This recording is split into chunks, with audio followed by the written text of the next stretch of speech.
Thank you, Ethan. And I'm recording this webinar as well in case folks aren't able to join us today. So for a little bit of background, as many of you know, in March, the foundation launched the Community Emergency Response Fund. During the initial stage of the fund, we administered funding through the Community Resource Helpline, which offered individual household financial support. And we administered the rapid response grants for nonprofits addressing emergency community needs, such as access to food, housing, and healthcare.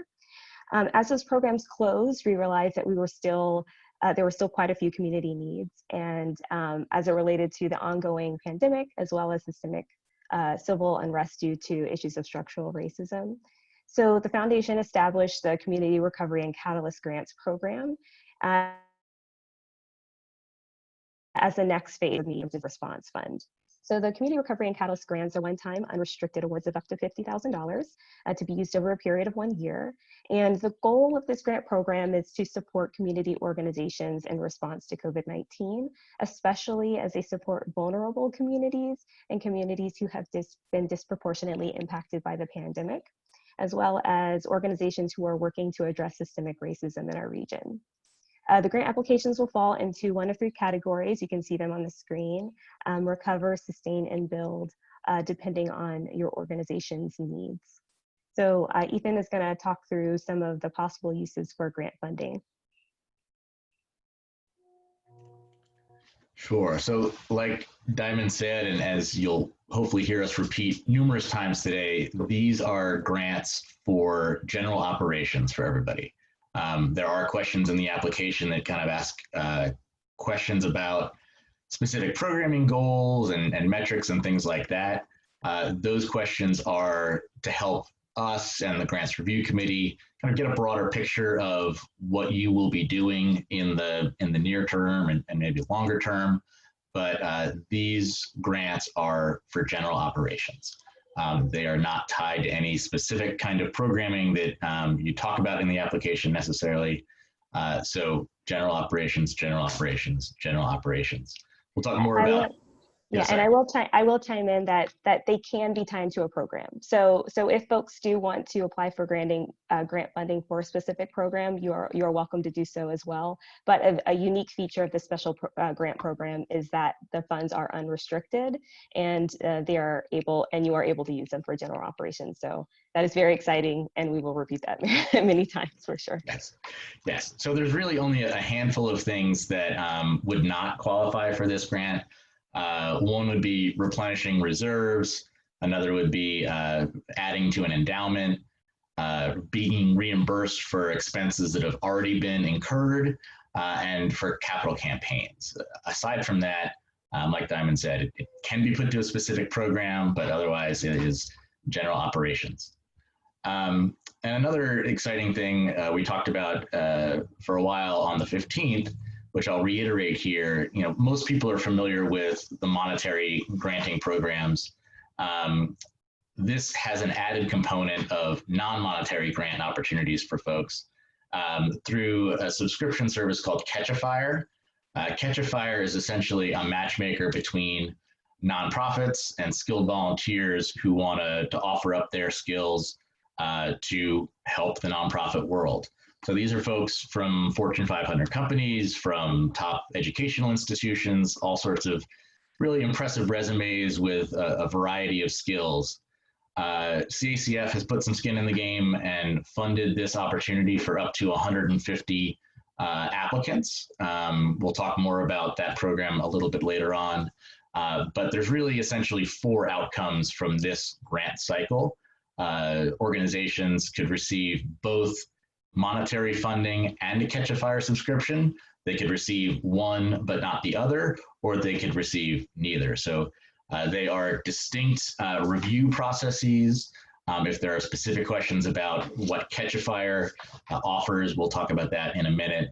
It's a really exciting program, and we are genuinely looking forward to working with them and seeing how their volunteers can contribute to the capacity building opportunities for our area. So I think now we're going to move on to a couple of the most commonly asked questions we've heard, and we'll start with Diamond on the nuts and bolts of the application. Great. So the first thing that I've noticed some folks having some trouble with is how to access the grant application. I know a few of you have applied for grant funding from the foundation before, and so you're used to going to our website and clicking into your grantee account and logging and applying for a grant through that grants portal, but this is different. You will be applying, the grant application is being administered through a platform called Qualtrics. So to access the grant application, you will go to our website, www.cacfonline.org, and click on, in the banner at the top of the page, click on the hyperlink text that says click here to apply. There, it will take you to the funding guidelines page. And as you scroll down, and you'll see a section that is titled How to Apply. You click on that, and there'll be a hyperlink text that says click here to apply. And it'll take you directly to the application. Again, we encourage everyone to, there's also, you have the ability to preview the grant application questions there as well. And we strongly encourage you to do that and to complete the application prior to opening up the online application and completing it there. So again, you don't have to register as a grant admin on the CACF website. You don't have to try to apply for the grant through the CACF online grants portal. This is a separate application platform, or a separate platform that we're using called Qualtrics, and you can access it through our website, but the application isn't hosted on our website. So the second question is, what do we need my general operations? And so Ethan mentioned this earlier, because this grant opportunity is granting unrestricted funds, that includes the option to fund general operations, which include expenses that are incurred by an organization to maintain their operations. That could include your accounting, insurance, rent, or staff salary expenses. But we want to be clear that when you're putting together the grant application, in the guidelines, we're talking about 3 specific categories and how it relates to the COVID pandemic and maybe issues of structural racism. And so we want to see that through line about how your work is addressing our current context and how this funding will be used to really address what's going on in our community. Even if that is funding your organization through general operations, we can still get that narrative. We've seen organizations still get that narrative across, so we encourage that as well. Another question that we're getting pretty frequently is, not a current 990 form, can we submit something else? And the answer is yes. We understand that the IRS has been delayed in processing paperwork for a number of reasons. And so if you have a 990 form from last year, you can submit that. If you have other forms that you will demonstrate the financial health of your organization, you can submit those as well. If you are a new organization and do not have a 990 form, you can submit a form that says we are a new organization, we do not have a 990 form, and upload that as a PDF in that section of the application. And if you're a fiscally sponsored organization, you will submit your fiscal sponsor's 990 form.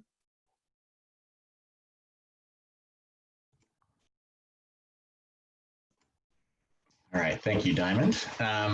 Other questions we've gotten a couple of times revolve around the character limits. And quite frankly, this has been a trade-off that we've tried to balance between creating an opportunity for organizations to tell the robust story and have all of the flourishes and additional details in there that will help us make a good decision, counterbalanced by, we're going to get a lot of these applications, and one of our main goals in this whole process is a quick turnaround time to get funds back out to organizations who need them to make an impact in the community in the areas that Diamond talked about. So we feel like we've hit a pretty good balance with character limits.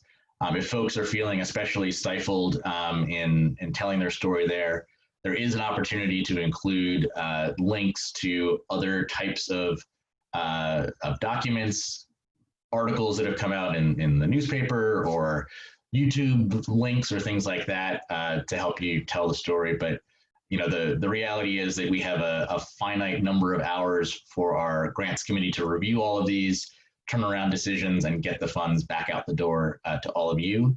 And so if you're struggling with that, let us know. We can help you maybe craft things to fall within those limits, but that's the rationale behind it. We recognize that it can be a challenge to edit like that, but hopefully it's a worthwhile trade-off that we're making there.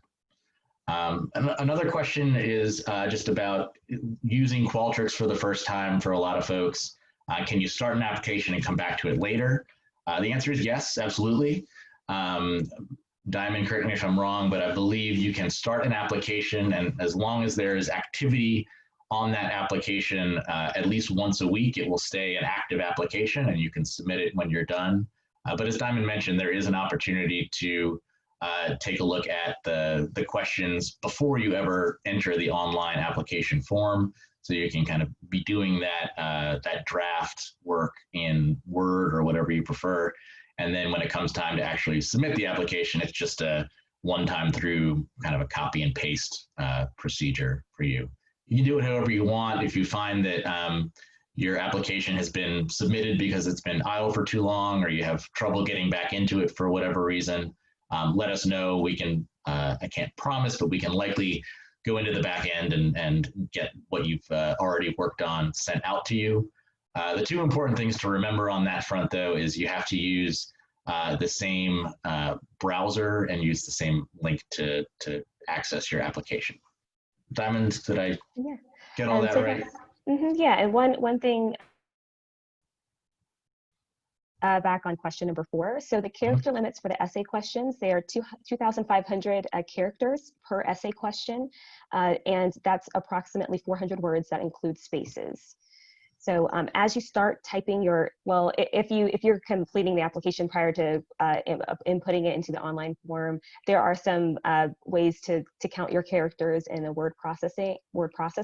But once you're in the application and start typing your text into the essay boxes, there's a character counter that comes up as well, and will count down until you reach the maximum. Great, thank you. So a couple questions we've gotten about Catch-A-Fire also. Catch-A-Fire, like I said, is a subscription that plays matchmaker between skilled volunteers and organizations that would like some capacity building help. There is a wide range of opportunities on their website that are, preloaded, so to speak. You can customize it for your specific needs, but they've put a lot of thought into this already. And there is a contact person at Catch-A-Fire separate from the foundation who is available for customer service for any of the 150 applicants who receive that service. Those projects, you can see a small sample here. There's over 150 other examples on their website. They typically range from an hour to 50 hours worth of work for the volunteer. With relatively little, I'm not going to say no, but relatively little management on the part of the nonprofit who is applying. Everything from communications to technology to advertising to bookkeeping to HR things to executive leadership things, a real cross-section of talented people who are looking to help out our sector.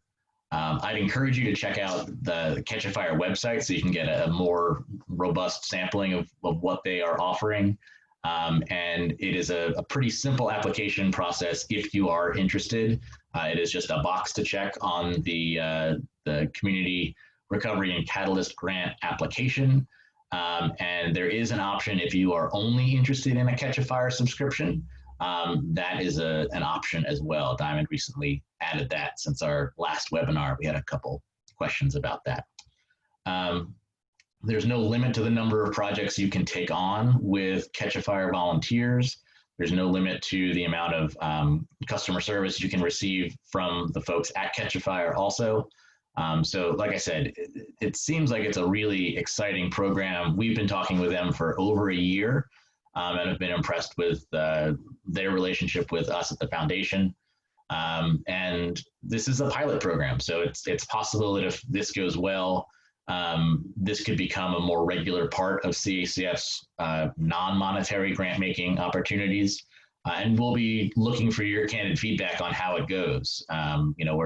We are working hard to establish relationships with all grant recipients. And so, on this front and many others, we're hoping for candid conversations about what's going well, what's not going well, what role can we play in that, and this will be another one of those examples. So folks who receive that subscription, thank you in advance for being willing to share your experience, so we can see how it might spread beyond just this special grant round. And finally, how are the Catch a Fire recipients chosen? I'll start off by saying anybody who is interested in this service is encouraged to check that box on the application.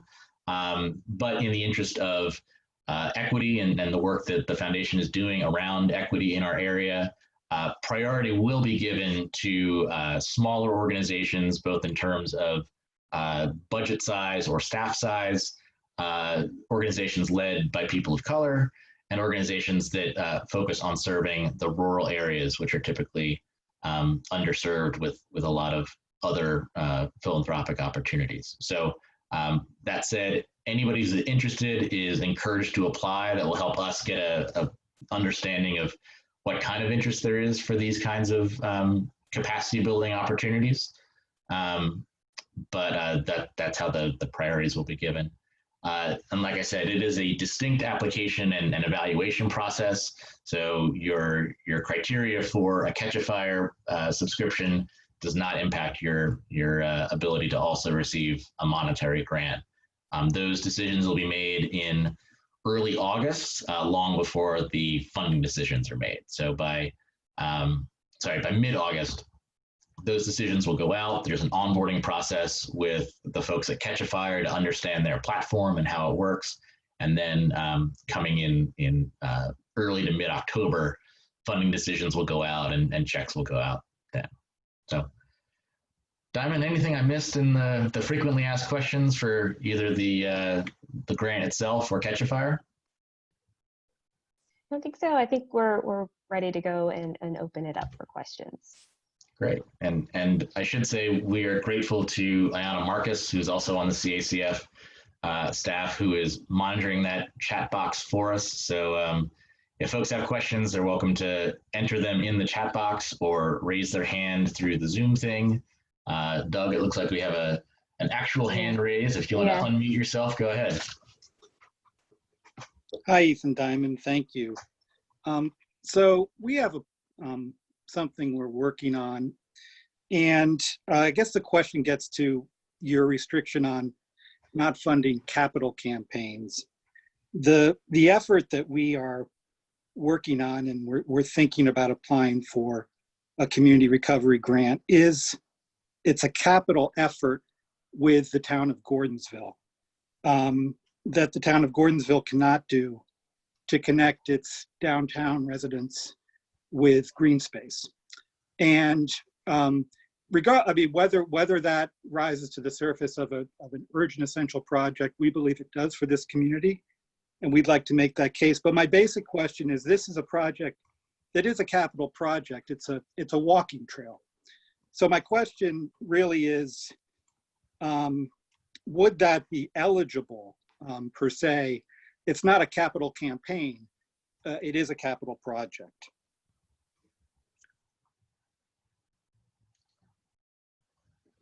Diamond, you have strong thoughts on that? I've got a couple, but. Yeah, sure. So any kind of building or constructing of any type of, I think we would consider a capital campaign, but that doesn't mean that we wouldn't fund things that support that project. And so if there's any planning, community engagement that needs to happen, any history discovery or anything around making sure that the project is a success once you're able to implement the building of the walking trail, that is a perfectly appropriate grant proposal. Thank you, that's helpful. Appreciate it. Yeah, and I will say, just in terms of managing the questions, what we'll do is folks can definitely ask questions in the chat box, and our colleague Ayana will answer questions as she's able. What I think will work best, just in terms of keeping things in order, is if you have, versus raising hands, we'll just have folks write their name in the chat box. And once we get down to your name, we'll call on you and you can unmute yourself and turn off your video, just so that we can answer folks' questions in order as they come in. So I'll start with Erica Facilio had a question about, is there an opportunity to review or change your application before you submit it? There's a back button, but it doesn't go all the way back. That is a great question. The way that the application is set up, there are certain, they're called, well, they're just basically different sections of the application. And once a new section is created, the back button will not go to that previous section. So that is another reason why we're asking folks to complete it before they start inputting it into the online application for some of those reasons. But if you do submit your application, and once you submit your application, you do get a copy of it. It should be emailed to you. If you're reviewing that copy and you realize that you'd like to change something, just email crcgrants@cacfonline.org and let us know, and we can send you a link to edit your application. And so that if you do realize that you'd like to make some changes, it's not impossible. We can help you do that. Thank you for your question, Erica. The next question is, thanks, Ethan, and I'll let you answer this, Ethan. For info on Catch-A-Fire, are these volunteers for virtual support only, i.e. would this be a place to look for construction volunteers or volunteers who come to office location? Yeah, that's a good question. I forgot to mention that in the Catch-A-Fire intro. These are volunteers from all over the country. So it would not necessarily be a place for volunteers to come out to do, envelope stuffing, or to do more skilled tasks that require physical presence. These are more about capacity building types of opportunities. So things like a website review and helping to create a new wireframe or something like that. Helping to craft a communications plan or a fundraising plan for the year.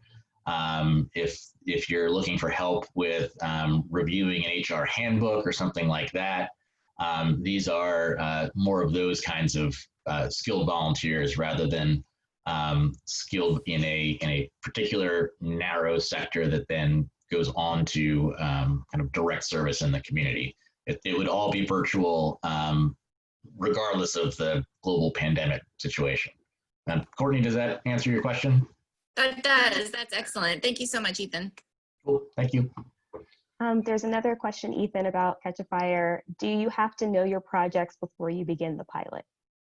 You do not, no. That is part of the onboarding process with the Catch-A-Fire staff. Like I said, they are kind of the matchmaker between helping you figure out what it is you need for a capacity building project, connecting you with the right volunteers, and they will help you walk through that process. But there are no questions on our application about what do you plan to do with Catch-A-Fire. It's just a simple, are you interested?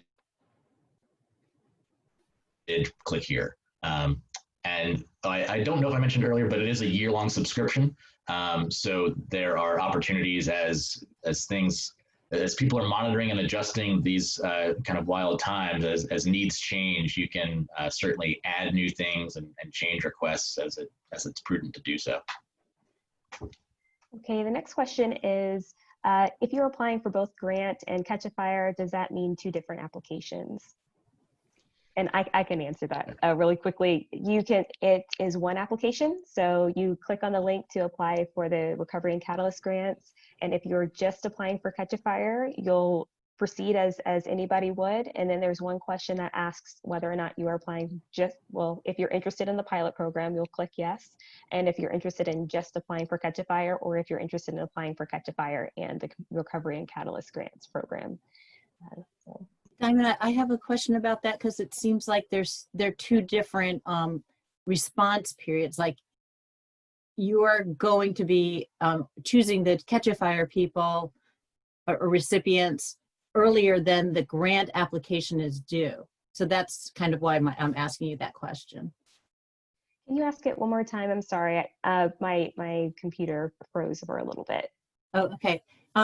It seems like you're going to be responding to who are the recipients to Catch a Fire before the grant applications are actually due. So that's why I asked if we needed to put in 2 different applications. Yeah, yes. So the review processes are happening separately. So even though you're indicating interest on the same application form, the review is happening apart from each other. So Ethan is in charge of the Catch a Fire pilot program selection process. He is not selecting the folks who are being admitted into the pilot program, but he's in charge of managing that.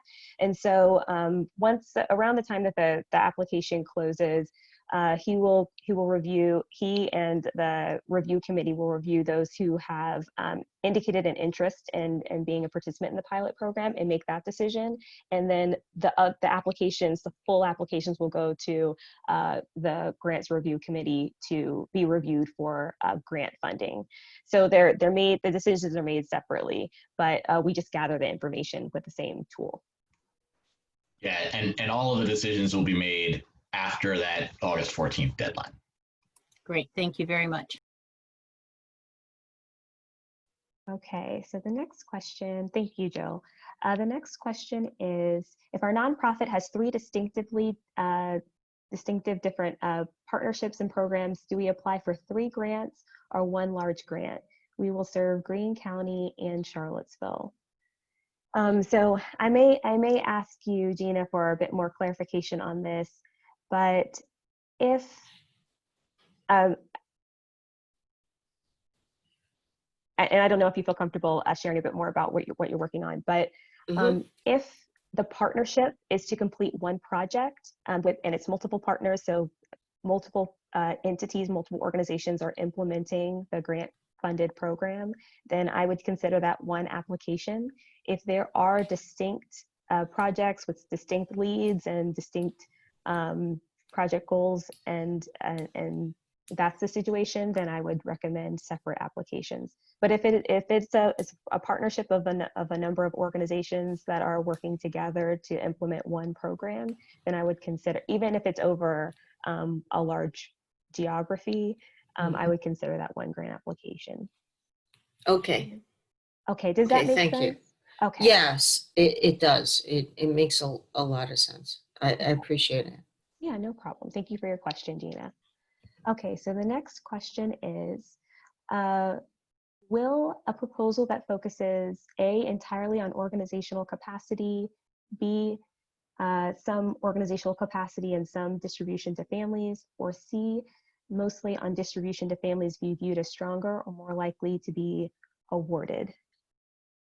I can take a stab at that, answering that question.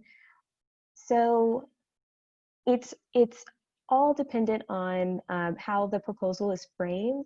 And so what the grants review committee is going to look at is, what issue are you working to address?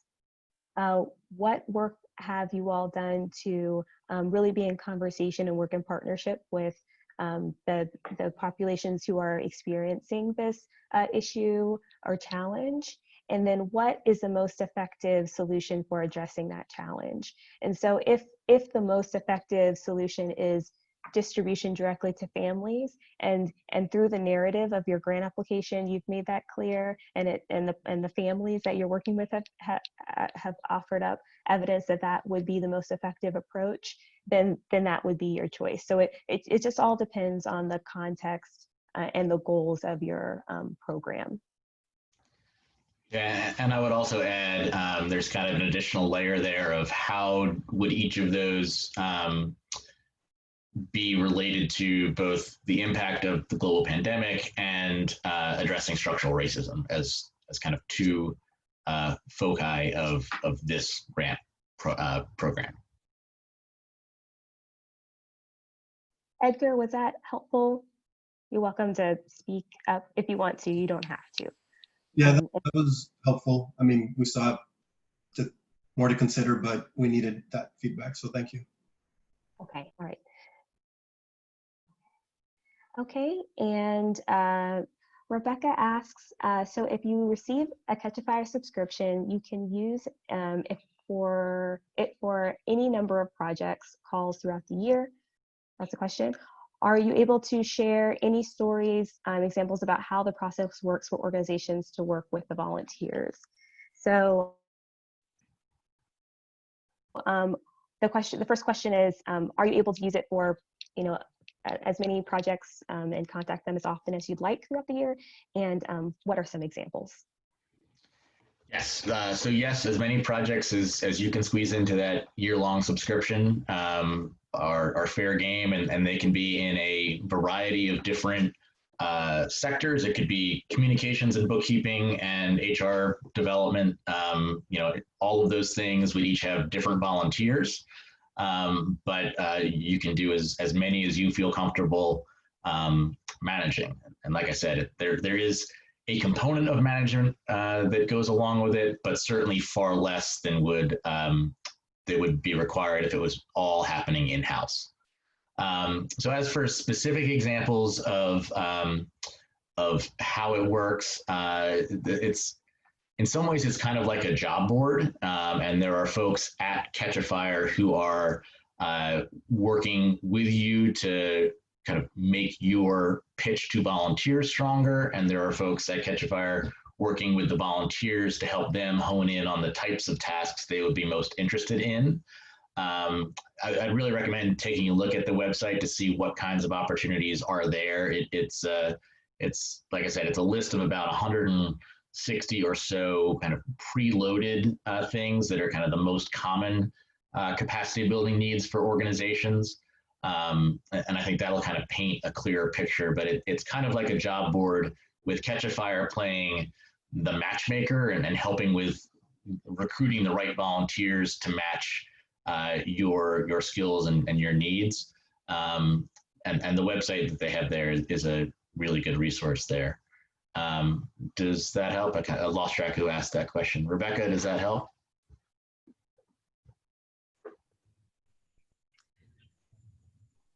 Yeah, I have looked at the website. There is a lot of great projects on there. I'm just curious because it sounds like you all had like a pretty extensive vetting process with them. And so just trying to kind of understand the amount of volunteer management activities versus like the quality of the volunteers ready to go. And if you could just say a little bit more about what you experienced in your process with them.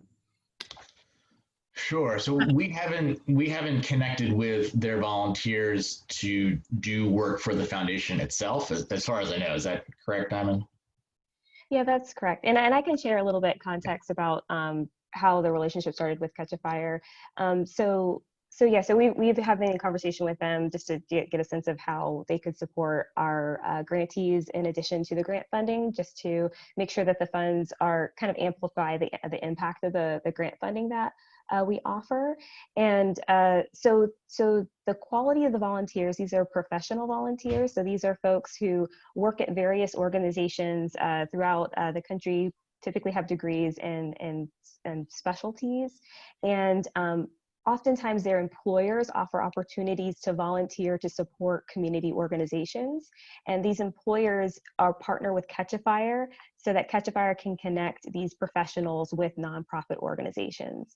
And since the foundation has these relationships with a number of nonprofit organizations looking for support around capacity building, it again, as Ethan mentioned, it's kind of like a matchmaking operation. And so folks who are selected to participate in the pilot program will get connected with Catch a Fire, get oriented to their platform and the services that are offered. The organization will select what types of capacity building service that they would like. And then Catch a Fire will help connect you, make sure that your proposal for a project is appropriately formatted, and connect you with a volunteer to help you complete that project. And so that's typically how it's done. If the project isn't working out, or you'd like a different volunteer, they can switch that up for you. There's lots of customer service support. So yeah, it's a well-run organization and program. And just to add to that, the amount of management that it takes on those who have subscriptions to Catch a Fire really varies based on the task. If the request is, we need this translated into Farsi, well, that's a fairly straightforward, low-touch management task for your staff. If it's something more along the lines of, we need help creating a strategic plan that revolves around outreach into this new part of the county, I don't think anybody would want to just give that prompt and have a volunteer work on it for 20 hours and come back with something without input. So it is important to think about how much you want to input, how much input you want to have on whatever the volunteer is working on. But it's really going to vary kind of based on what the needs are for the capacity building task. Thank you. That's helpful. Oh, sorry. So the next question comes from Maureen. She's asking, and I know that Ayana is answering these questions, and thank you so much, Ayana. I'm just repeating them just in case folks are missing the responses. So Maureen asked if grant funds can be re-granted, distributed by an organization to individuals in the community impacted by the COVID-19 pandemic. It's a little similar to a previous question. Someone was trying to figure out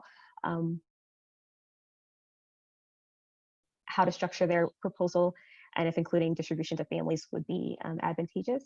And yeah, so if there's a clear need for that, and your organization is well positioned to do that, those proposals are appropriate for this grant program. So that was Maureen. Simon, do you want to talk a little bit about reporting on this grant and what that will look like in the future at the end of all this? Yeah, sure. So each grant awardee of a Recovery and Catalyst grant will receive one virtual site visit. And over the course of the year, we can't say at what point in the year, but you will definitely receive at least one virtual site visit to see how things are going and to see if we can help you troubleshoot any issues that come up. This year has been full of surprises. I'm sure the next year will be as well. So if anything changes, we can talk through that during the site visit. And then at the very end, we're going to request a final report of what was done and a final budget of how the grant funds were spent and on what. Great. Looks like Angel, it looks like you have a question about re-entering the application to edit it once it is started. Yes, you can do that as long as you're using the same browser that you started the application in. If you have any trouble with that and it's not showing up, or you submitted and you need to make a change, feel free to email us at crcgrants@cacfonline.org, and we can go into the back end of it and help you out with fixing any of that, or resending something back to you to resubmit. So if anybody is listening and starts an application and they get halfway through and then they think they've lost everything, please email us. Don't just start from scratch again. We can try to fix that at our end first.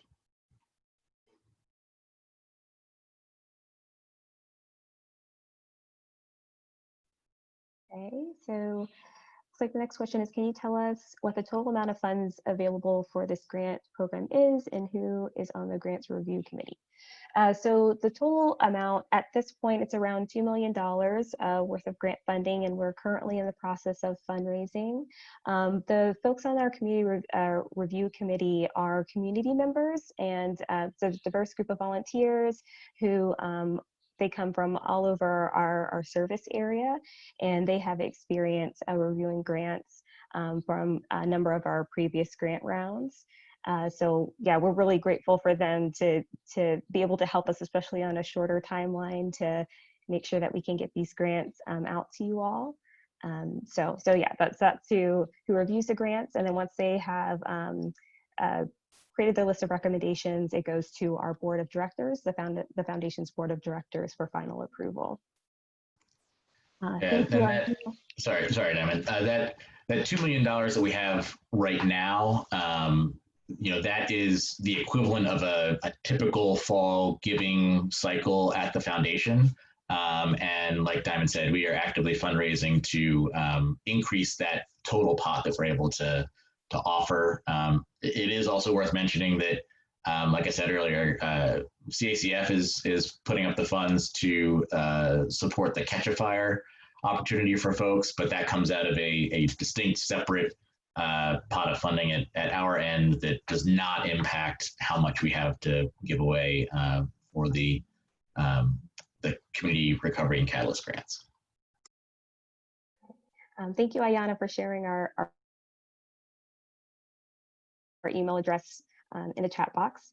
And Edgar, thank you for your question. So Edgar has asked if awarded due funds need to be used by September 30, 2021, or can they be extended? So we ask folks to only apply for grants that they can expend within a year. If you think that you cannot expend these grant funds within the year, then we ask that you don't request that funding.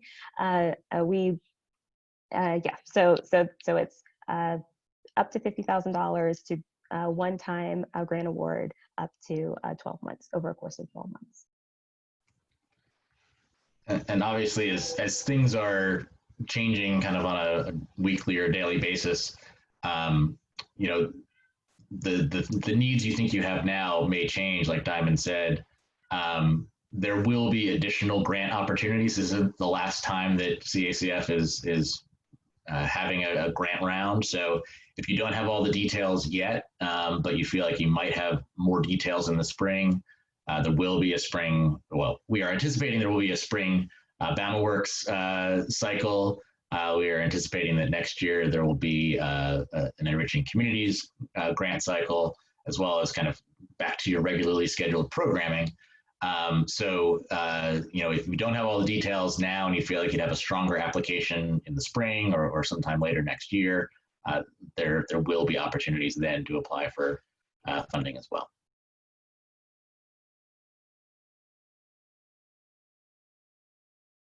If anybody, I think those are all the questions from the chat box, and Ayana, you can highlight any that we may have missed. But if anyone wants to ask a question, out in the group, you're welcome to put your name in the chat box, and we can go ahead and call on you to turn on your camera and your mic.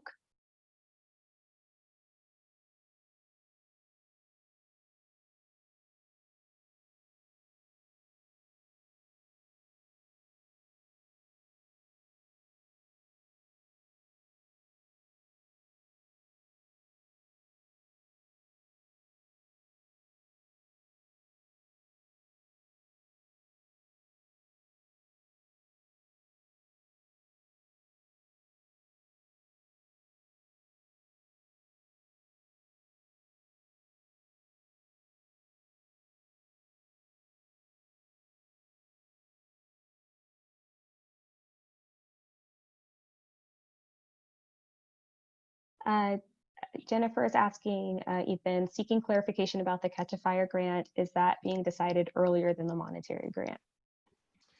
Yes, it is. It's the same grant application with the same deadline. It's frankly just a box on the normal grant application. But those requests will be processed, like I said, in mid to late August, and then starting in late August through September, Catch a Fire will be doing their onboarding process. The monetary grant opportunities won't be announced until early October, with checks coming out likely by the end of October. Funds will be in place for everybody. So same grant application, but separate timelines, separate review processes. We have a question about, will there be additional sessions for info about the Prana grant? I'm personally not familiar with the Prana grant. It's not a discretionary grant. Ethan, do you have any insight on that? I do. That will be opening up at around Labor Day. We're not planning on doing a session for that because that is kind of a fairly narrow grant opportunity, but Jill, I'm happy to talk to you offline about that particular opportunity. But that is still happening this year with applications opening up around Labor Day, decisions happening in early December, and checks going out by the end of the year. So feel free to email me or give a call if you want to talk about that further. Okay, and Gina has a question. If we ask for a recover grant and you feel it should be a sustain or build, will the grant be considered for the other categories? And I believe so. The categories really help give us a sense of what your proposal is about, just so that we can organize and categorize our review. But it doesn't, if you select a category and the review committee feels like it's more of a recover or build or another category, we are happy to move you to that category and just consider you under that category. But it's not to your detriment, and if the review committee feels that your application should be in a different category than the one that you've applied under, that's okay. That's very helpful. Thank you. Diamond, another question about can funds be used to purchase laptops or smartphones for community members? Again, I always bring this back to what is the goal of the, what's the issue that you're working to solve, and will this purchase or this thing solve that issue in the context of the population that you're serving. And so if in the application that's clearly outlined and it's clear that laptops and phones are appropriate, then that's fine. But they're not unrestricted. They're not restricted. You are welcome to purchase those types of items if they are a part of your programming.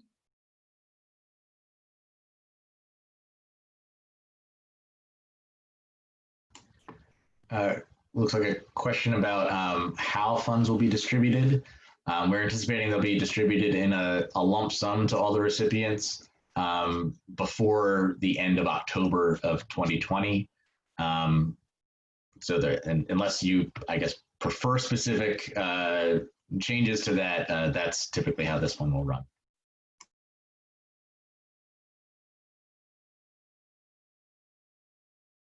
Okay, so we have a question from Terry.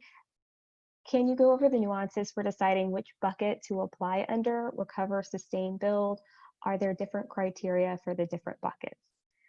So the criteria is the same. It really is based on your organization's needs. So again, in the context of what is going on in the community and your organization's mission, as they're coupled together, what do you need to help address the community's needs within the infrastructure of your organization, and that aligns with your mission? And so as you're thinking through that, that will let you know which of the categories are most appropriate for you to apply under. But there aren't really different criteria for the different categories. It's really based off of what the organization's needs are.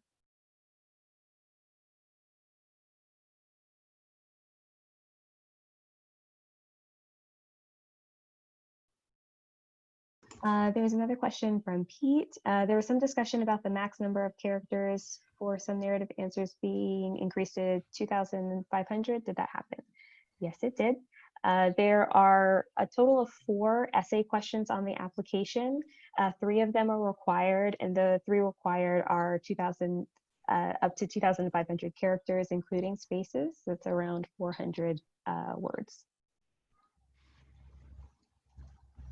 Another question about target percentage goals associated to be split within the 3 interest areas. Is it 33.33% for recover, 33.33% for sustain, 33.33% for build? It may turn out that way, but that is not preordained. That is really at the discretion of the grants review committee as they see the applications that come in. That has not been determined yet. So there's no advantage to picking one over the other to have a smaller pool or anything like that. It's really about ask for what you feel you need at this time, and as the grants committee reviews all of those, they'll be making those decisions as they see what the needs of the community are. That's part of the reason for the 3 buckets. It's helpful for us to see in the broader landscape of where the different organizations in our area are in terms of needs. Is everybody really struggling in the recover thing, or is there some breathing room for building to happen? That's a way for us to test that. Yeah, and I would also say, again, it depends on how many people apply in which category. And so it's dependent on that as well, because we could have one person apply in the recover category or something. I don't anticipate that being the case, but so it depends on how many people apply in which categories, and of course the funding decisions that the grants committee makes. Okay, we'd like to apply for a build grant that would be focused on planning for potential new service delivery area. If there's a clear COVID and systemic racism nexus, would the foundation consider a grant whose primary outcome would be informing future growth? Tim, I may need you to talk me through this question a little bit. I'm not sure I'm quite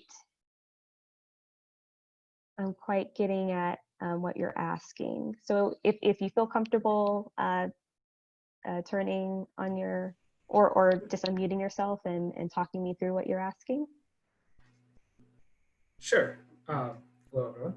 Hi, Tim. So we're an area that the community has been asking for more support, and that we have a lot of desire to do more in, is sort of building a holistic defense practice for parents who are in the process potentially of losing their kids. Having a court take away their kids and give them to foster parents or to other people in their family. And to do that well, and to do that in a way that works, there's going to be a lot of work that we need to do to talk to experts and bring in consultants and talk to community members. And there's just a lot of work that's going to go into deciding how we would build a program like that. And this feels like an opportunity to do that. There's a clear nexus both to COVID and systemic racism, in that the stress that this first off is horrific racial disparities in who's losing their kids, and in which families are getting the support that they need. And then the stress that the pandemic is disproportionately placing on those communities is going to make the need for these sorts of services even greater, and the need to evaluate how our system, how do we support families that are in so much distress that that their ability to take care of their kids is questioned by the state, and whether the correct response is the violence of separating families or something else. We'd love to build that kind of a program in Charlottesville and use it to lift up community solutions to those problems, and then be able to advocate for those, for the state reforms that would be necessary to change the way that system works for everyone. That's hella ambitious and complicated and difficult to, particularly right now, invest the resources to do that, to get started and to do the heavy planning that would be necessary to step into that space and know that we were doing it appropriately. Yeah, so are you asking if this type of proposal is appropriate for this type of grant, or for a certain category? My question is, it's pretty clear that it's a build grant in terms of where it would fit in those 3 buckets. The outcome from the grant we'd be talking about is, we now have a clear idea of how we should go about doing this, which is a necessary step to doing it. It's a necessary step to trying to raise the funds we would need to actually staff up to be able to do it. Yeah, that makes sense. Yeah, so I apologize. You can finish. No, that's the is this something that we're not going to say at the end of this grant, we've changed anything about the way I hear. it works. Yeah, I hear what you're saying. Yeah, I think that's completely appropriate. And that sounds like a very much like a build application. And so, yeah, as we're conceptualizing building, and I'm sure other nonprofits have had this experience as well, is that you do an assessment and you kind of figure out what is the nature of the problem, what is needed, and how can you position yourself to be successful when it becomes time for you to then implement something or design what you're going to implement. So yeah, that seems appropriate, and I think I would categorize that under the build category. And so one follow-up question: how we would spend our money there? There'd be a lot of different sorts of expenses. It's an unrestricted grant. I don't see a program budget requirement in terms of what Yeah. So on the application, they ask for your operational budget. There's a note underneath that says that if it is a program, we would like your program budget. Okay. Yeah, and that was an update too, just for a point of clarification. Yeah, because we are very excited that this is unrestricted, and we're excited about advertising that. But we do understand that there are a lot of programmatic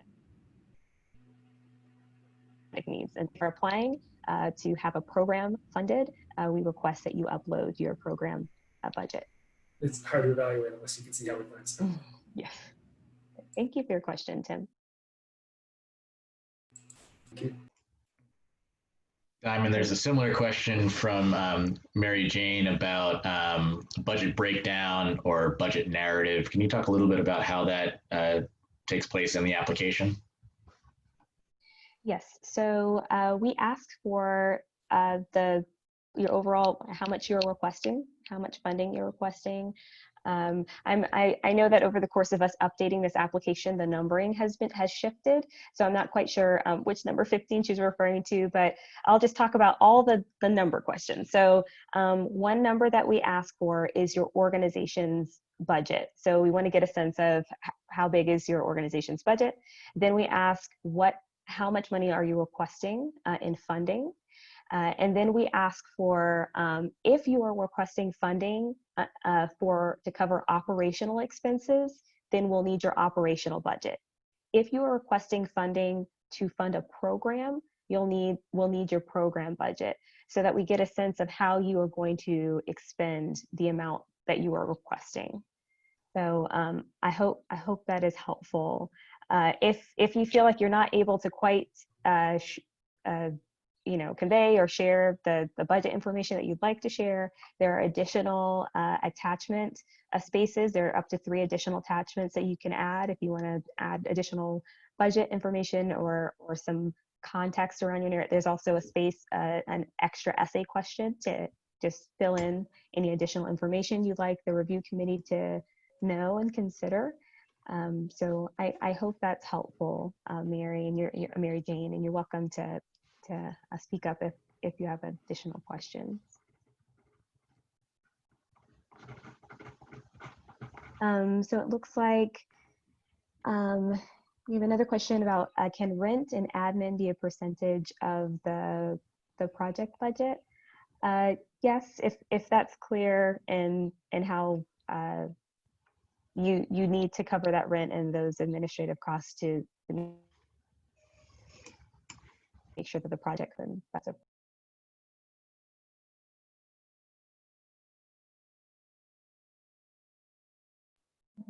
Ayana, if we missed anything, please let us know. And you all are welcome to put your name in the chat, and we can call on you to ask your question with your mic off, or you're welcome to keep adding them to the chat box.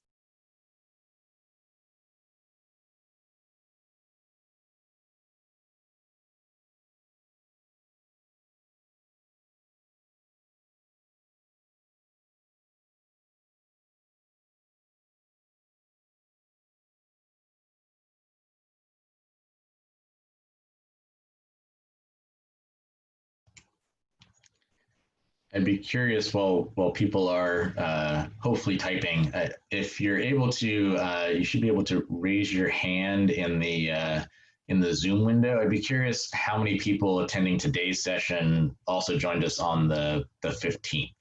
If you wouldn't mind raising your hand if you were at the webinar on the 15th, that's helpful for us.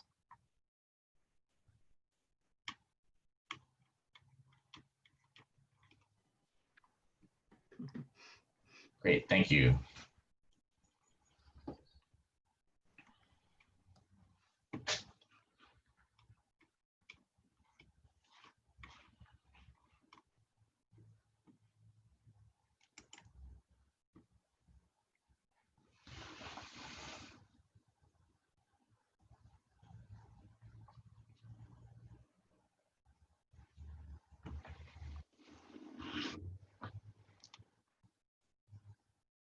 So we have a question about, does this grant support construction projects or renovations?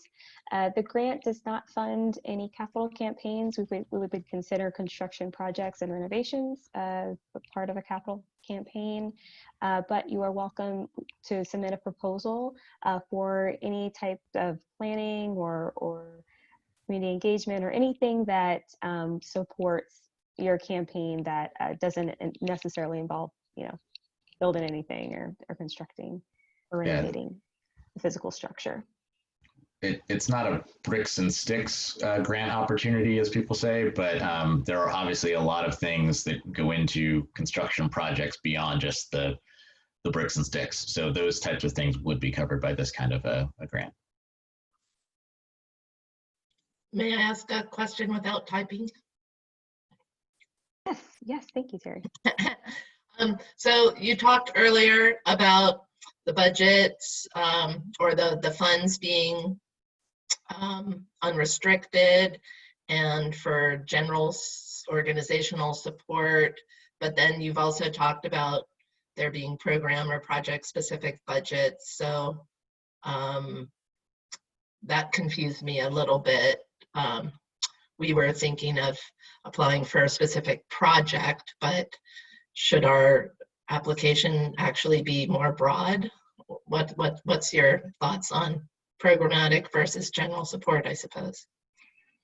Yes, so you can apply for either. If you are wanting to implement a project, then you can apply for funding for a project.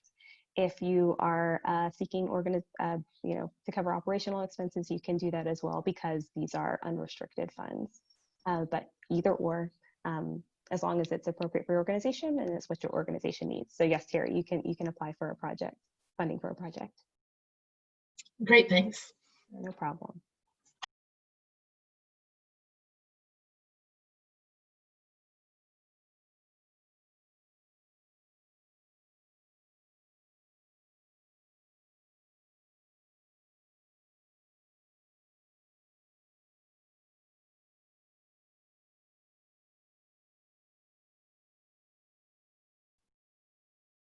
Jen, you are welcome to share your question. Thank you, Diamond and Ethan. So I have a question because we're thinking about expanding the services that we provide. I mean, we've gotten a lot of referrals and there are a lot of kids who need mental health services.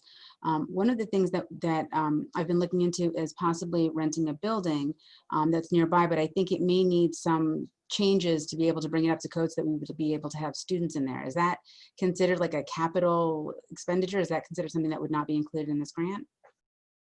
Yeah, any type of renovations, we would include that as well. Yeah, but if there's something apart from that, around that, that the grant could fund so that it frees up a bit of your budget to be able to handle those renovations, that's appropriate as well. But yeah, we're trying to be as consistent as possible, and I understand it is challenging, but yeah.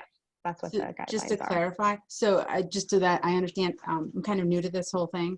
Oh, so okay. If we were looking at like hiring people who, who traditionally have had difficulty finding work or getting experience, is that as part of what we're trying to do in expanding our school? Is that like a sneaky thing to do, or is that like, I don't know if that's like, you know what I mean? Like, I don't want to. I see what you're saying. Yeah, I see what you're saying. So you would be hiring them to help you with this exactly. transition. Right. I think if it's so of what is the problem you're trying to address, and does it align with the mission of your organization? And if the mission of your organization is to support vulnerable communities, particularly a population that has challenges, mental health challenges, or challenges securing employment, and this is a program that you've developed to support folks becoming employed and supporting the growth of your school, that makes sense. If it's, if you're a food pantry and then all of a sudden you're like, we need to build houses, and so you're starting to hire folks to build houses, that seems off of the mission of your organization. So we're really looking at how has an organization made a full assessment of what is currently going on in the community, especially as it relates to COVID-19 and issues of systemic racism experienced by people of color, especially Black people, as well as what are your organizational needs and assets, and how, as your organization is working to get through this period of time, how are you going to leverage those assets and your mission to help address community needs and through this particular program? And so that's kind of how we want to see it work. Know that there's a clear community need. Your organization is clearly well positioned to address that need, and this program is the appropriate approach to do that, because you are the appropriate person to manage this project, and this project appropriately addresses the community need. So that's how we want to see it working together. So if a kind of like a specialized job training program or hiring program or apprentice program, it fits within that narrative, then I think that's appropriate. Okay. Thank you so much. I appreciate that. Yeah, you're very welcome. Thank you for your question.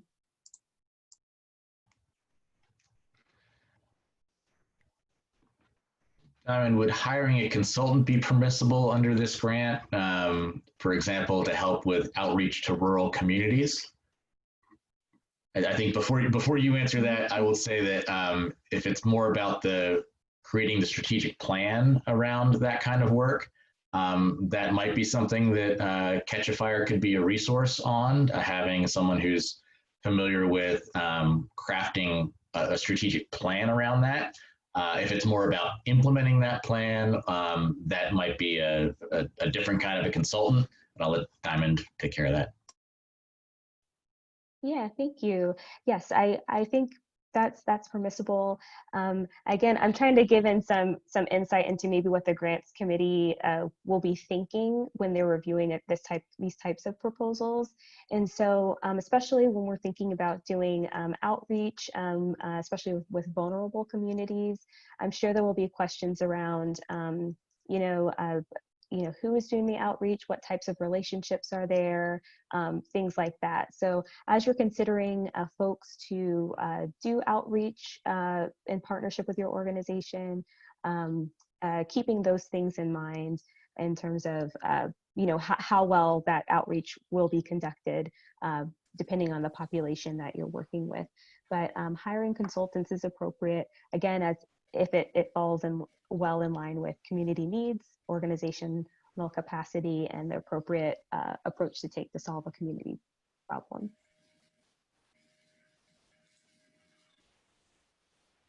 Yeah, I just wanted to, I'm Joe Griffith, who asked that question. I think probably both would be advisable.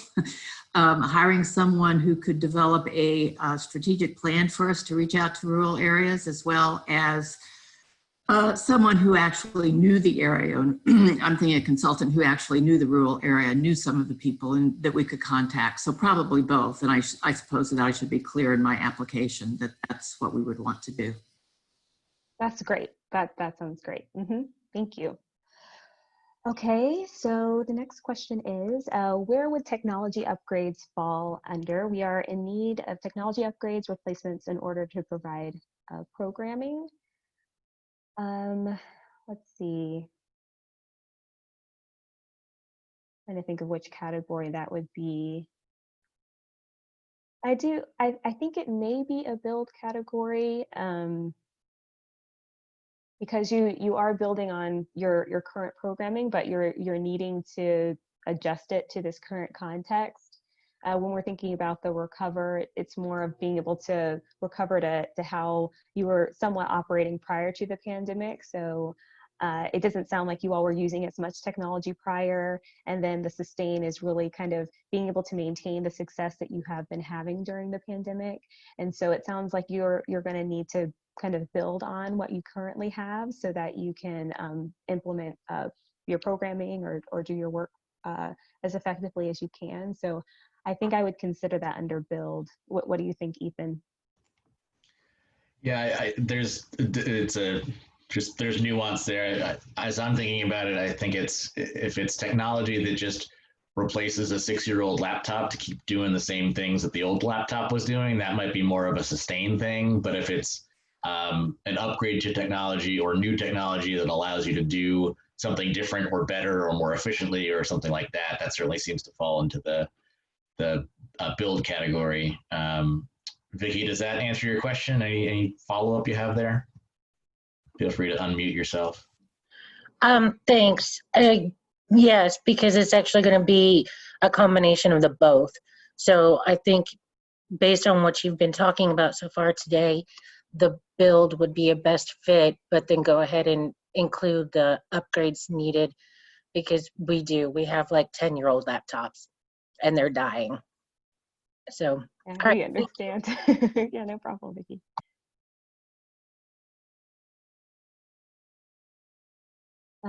Richard's asking, are these grant funds required to be related to COVID-19 issues? So I think we're assuming that everything has been impacted by COVID-19. And so it doesn't necessarily have to be connected to like screening folks or, making sure that they can be isolated. It doesn't have to be medical, anything that's related specifically to the healthcare of folks. But if you're able to put it in the context of this current pandemic that we're in, I think that would be really helpful, especially since we know that many of our community members are experiencing a higher level of stress and issues due to the pandemic. And so we are looking for applicants to clearly talk through, how this thing will be especially helpful now. Is there anything else, Ethan, that you want to add? Just, it's how has the pandemic and the socioeconomic repercussions of the pandemic impacted whoever it is you're serving?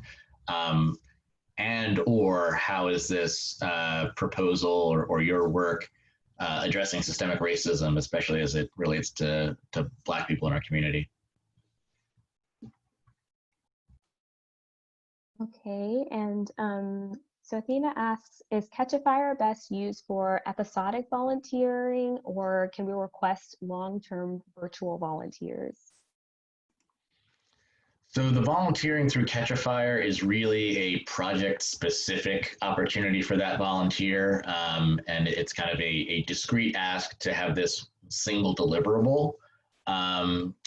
Typically, those projects are anywhere from an hour of volunteer time to a ceiling of about 50 hours of volunteer time.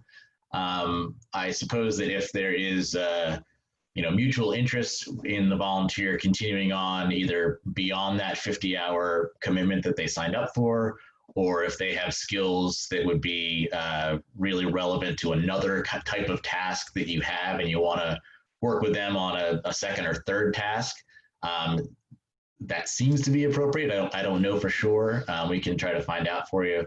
And that's certainly something that is why the Catch a Fire customer service folks are there to help manage those relationships between you and the volunteers. It's not really intended to be a 10 hours a week helping us clean up our database from now to 2025. It's kind of discrete project-based asks. Does that, I'm not sure who asked that question. Is that helpful?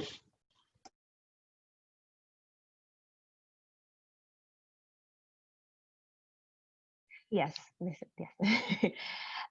Okay, so Rhonda asks, would hiring a volunteer coordinator to reach out to the vulnerable communities around us in order to increase our volunteer base and build relationships and awareness of services be available? So a volunteer coordinator.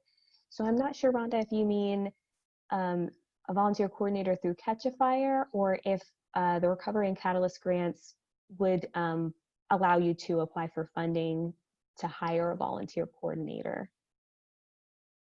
Do you mind just letting us know? You can type it in, or you can unmute yourself. Oh, hire. Yes. So yes, if you're looking to hire a new person, that's perfectly permissible to expand your services to a population that has had challenges accessing your services and could benefit from them. That's appropriate.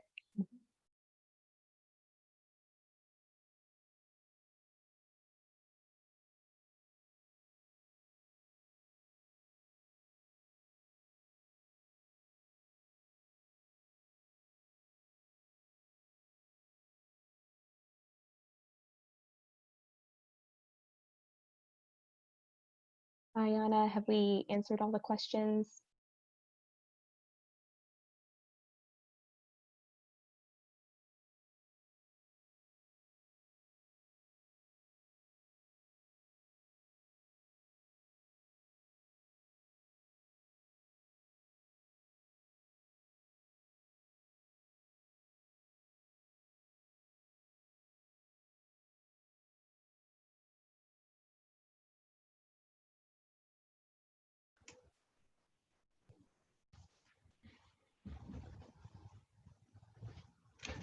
If folks have questions, feel free to type them in. We intend to be here for the duration until 2 o'clock for others who may trickle in. So there may be other questions coming from late arrivals. But I just want to take an opportunity to thank all of you for all of your questions here in this session, for all the questions that have come to the CRC grants at cacfonline.org. If you have other questions that arise as you get deeper into the application, please reach out to us there. Diamond and I are managing those conversations and hopefully getting timely responses to folks. We're checking that every day and trying to keep consistent responses. So if you start a conversation with Diamond, she kind of carries you through to the end. Likewise for me. So please feel free to reach out to us there if any other questions come out. Speaking for myself, I know I have learned a lot from all of you and the questions you're asking, and look forward to working with you down the road as well, and really seeing this as a partnership between CACF and so much of the good work that's happening in the community all around us. So thank you for coming. Like I said, you're welcome to hang out. But thank you for all your great questions. Yeah, and I also want to draw attention to the link on this page that is where, excuse me, you can access a PDF document of some frequently asked questions.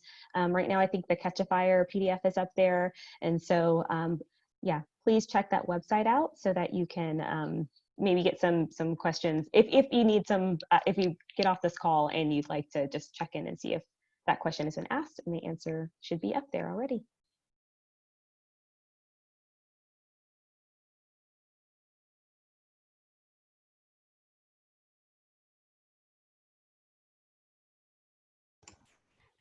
Nope.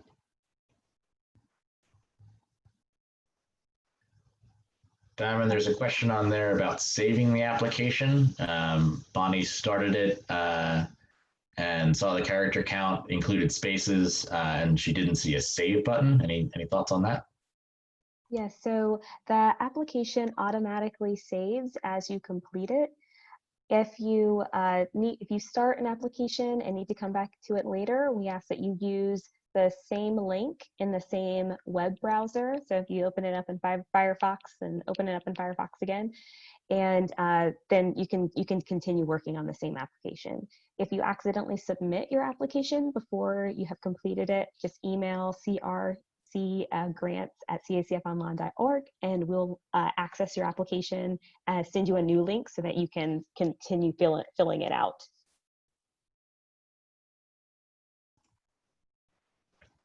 Hi, Kim. I see your question about the webinar being recorded. Yes, it is. It takes about 24 hours to 36 hours for these things to process and download and everything, but it will be on our website probably by midweek next week on the grant page under the contacts and resources. You can check out both the webinar we did on the 15th of July that was kind of the broader presentation, as well as this one and all of the frequently asked questions that we talked about earlier.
Oh, I see another question. If a 990 isn't available, would a P&L be acceptable? So I failed to mention this a little bit earlier. So if you don't have a 990 form, you can use your organization's audited financials. You can submit those instead. You could also submit your organization's annual report if that has a breakdown of how you typically spend money, what your typical expenses are and your typical income is. So you could use those as well. I can confirm that a profit and loss, I think it's a profit and loss statement is P&L. I can confirm that you're able to upload that as well, and I'll get back to you. Thank you.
I would also encourage everyone to take a moment to look over our funding guidelines page and just click through and read through the funding guidelines and see if any questions come up as you're looking through those.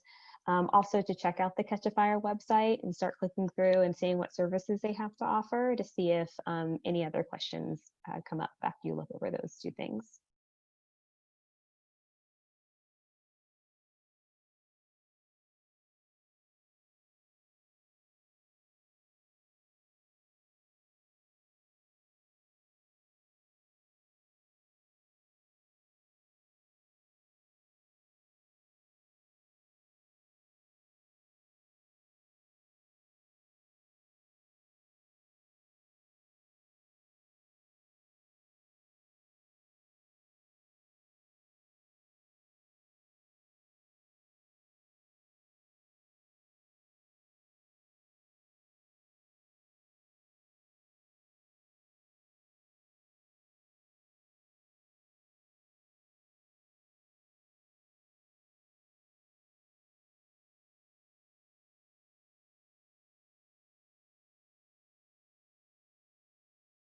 Oh, also, I know someone mentioned that they joined a little late.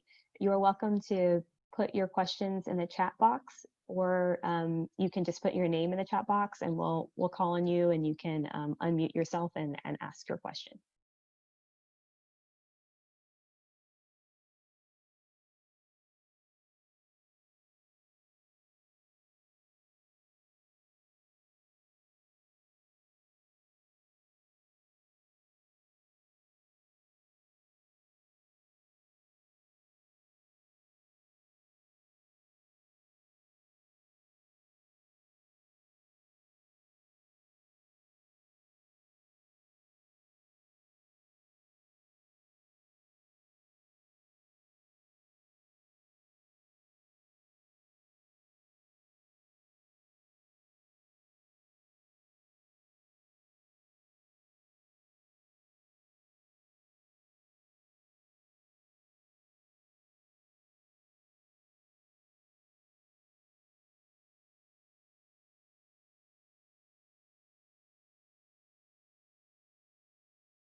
Thank you for sharing that, Ayana. Ayana just shared that we have a quarterly giving opportunities newsletter for organizations to submit requests that are sent to our donors.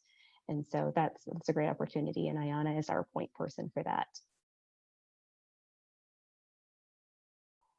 Also, if you are not on our nonprofit newsletter listserv, maybe someone forwarded this webinar link to you, you're welcome to go to our page, thank you, Ethan, our homepage, I believe, and if you scroll down to the bottom, you'll be able to click on email updates, and you can sign up to join the listserv, so that way you get all the updates from our foundation, and we're fortunate to have Ayana who puts a lot of those together as well.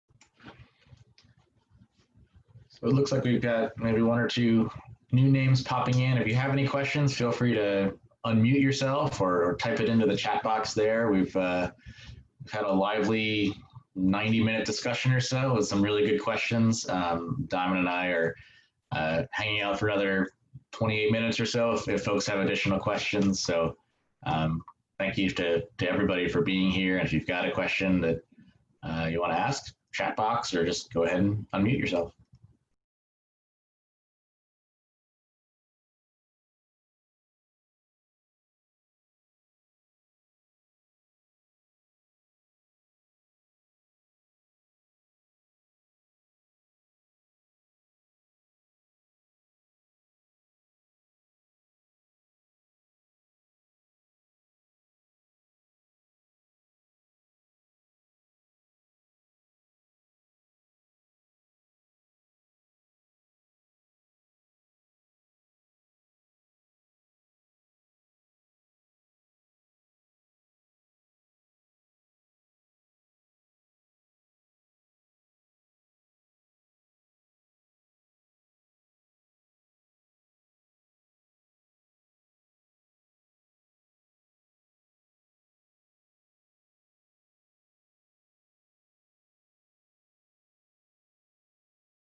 Thank you, Ayana. Ayana has posted some of our frequently asked questions that we responded to a little bit earlier on in the presentation. So you're welcome to take a look there if you missed those.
Okay, so we have about 5 minutes left. Looks like we have about 5 people on the call. So a minute a person if you all have any last questions, but yeah, 5 more minutes.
Okay, so I guess we'll do a last call questions. But we thank you so much for participating and for your really thoughtful questions. You are always welcome to contact us at crcgrants@cacfonline.org. And we are very much looking forward to reviewing your proposals. Ethan, anything else to wrap up? No, thank you.